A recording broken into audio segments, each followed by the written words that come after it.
Part two.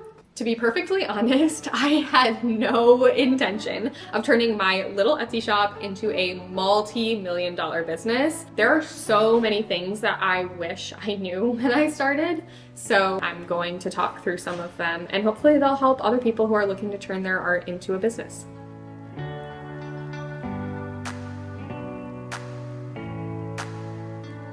To be perfectly honest, I had no intention of growing my Etsy shop into anything besides a side hustle.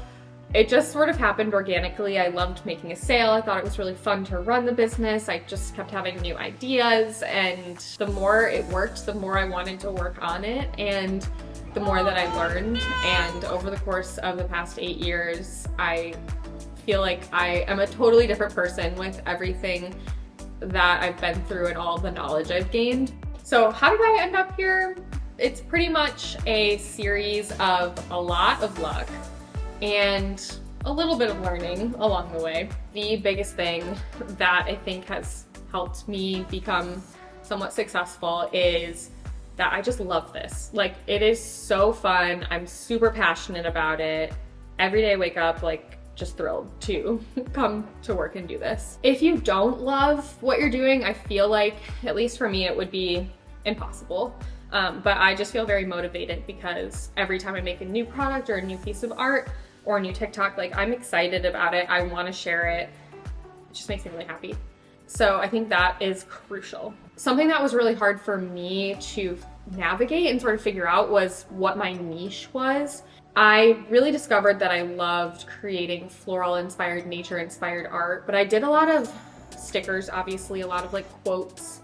I still do that. I still like to do lettering, but I would say those two are pretty much my niche. I like some illustration here and there, but generally I stick to stickers, floral patterns, repeating patterns, all nature inspired for the most part. And early on, I was trying to do too much, trying to dip my toes into everything. And I don't think that was a bad thing when I was starting out, because I wasn't sure what my niche was. I wasn't sure what I liked to do and what worked and what kind of connected with people the most. So trying everything was great, but with an eye towards figuring out what actually worked and what was efficient and what people enjoyed the most.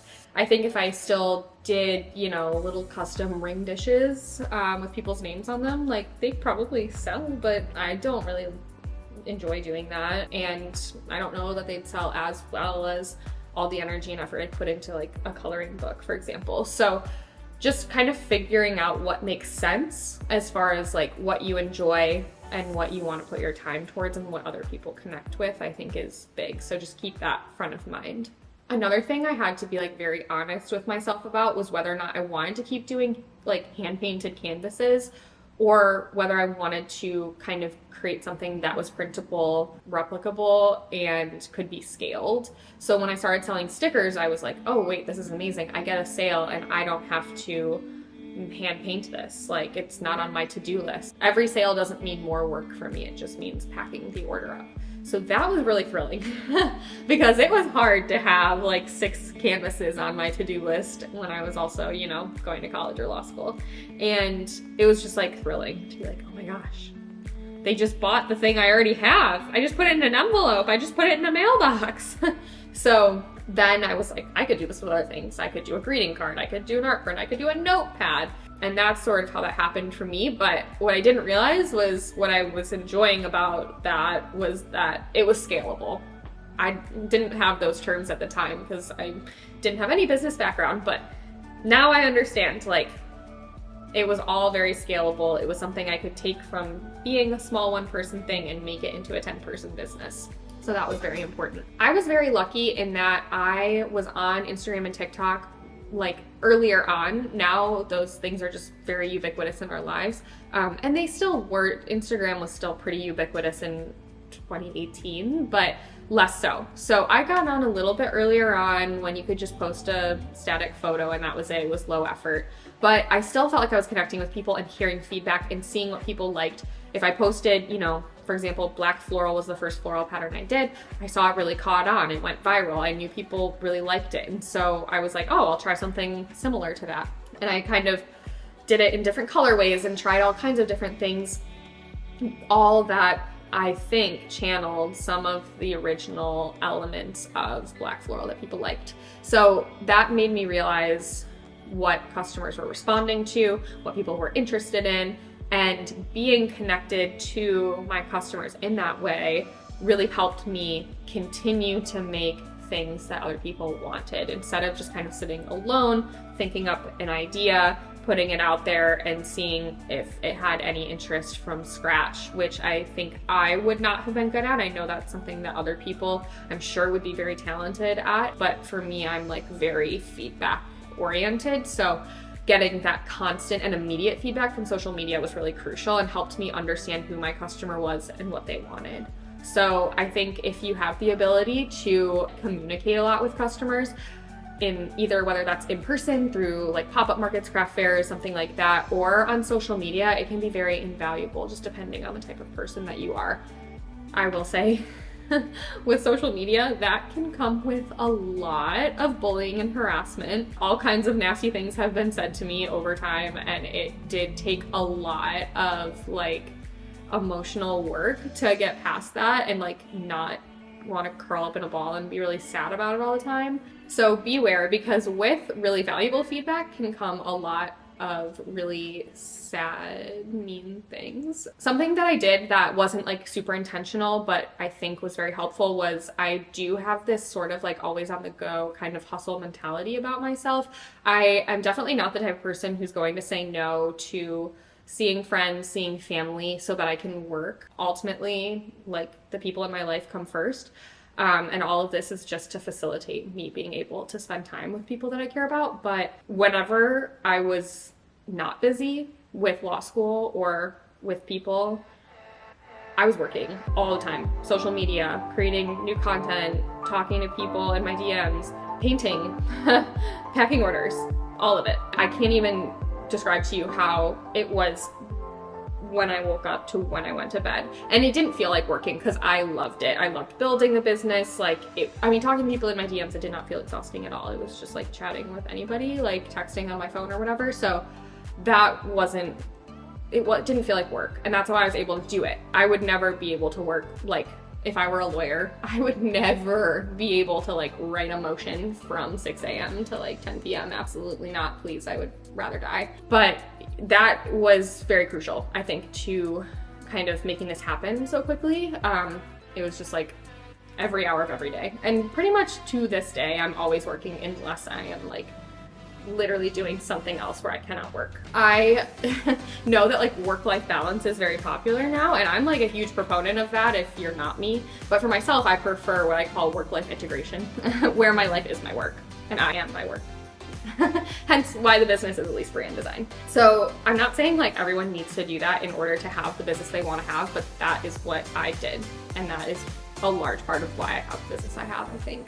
Before I ever hired my first employee, I had lots of help. I had help from my mom, who was packing wholesale orders from me. I had help from friends and family. And then eventually, when I was ready, I made the commitment and hired a couple of people part-time.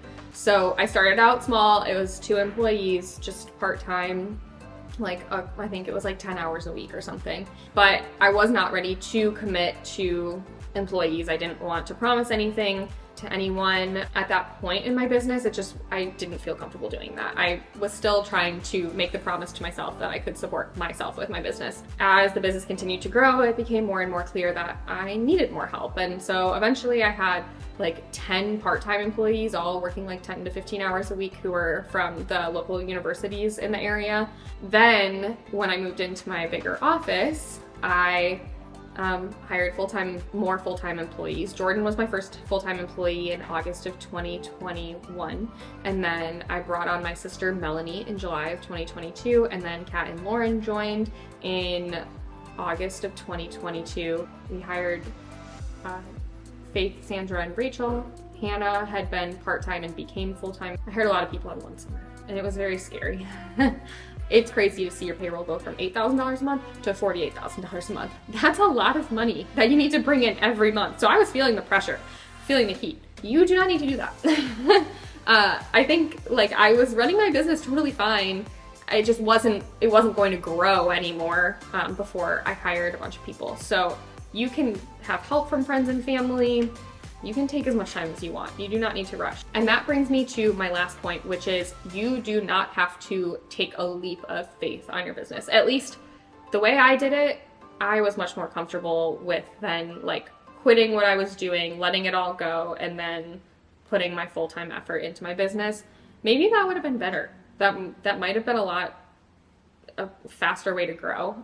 But when you don't know what the other side looks like or how this is all going to turn out, it's a lot more comfortable to split your time, even if that's not more effective necessarily for growing the business. But it did help me. I'm pretty risk averse, I would say, when it comes to really big things, which is why I was not ready to quit law school and drop out right when I thought that this could become a full-time job. So I continued to go to law school. I continued to do all of my classes to the best of my ability, and I was also running my business on the side. I was also lucky enough to be living on federal loan, so like I had that supporting me. But if you have a full-time job, it could be the same thing. Law school was definitely at least a full-time job, and I think that would have been a feasible way to grow my business just the same. So I would say, like, you don't have to quit your job. It doesn't make you less of a business owner. It doesn't make you like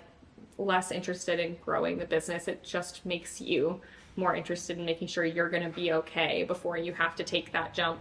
That would be a big takeaway. Like, it doesn't have to be scary. It doesn't have to be a huge leap of faith. It's always very touching when people say that they are inspired by my journey and my art and everything that went into building my business. It makes me feel like sharing this story is helping other people out there who are interested in doing something similar. And it has changed my life for the better times 100. I'm so happy running my business, and I would love for more and more people to be able to have that sort of satisfaction with their job and their career path that I do.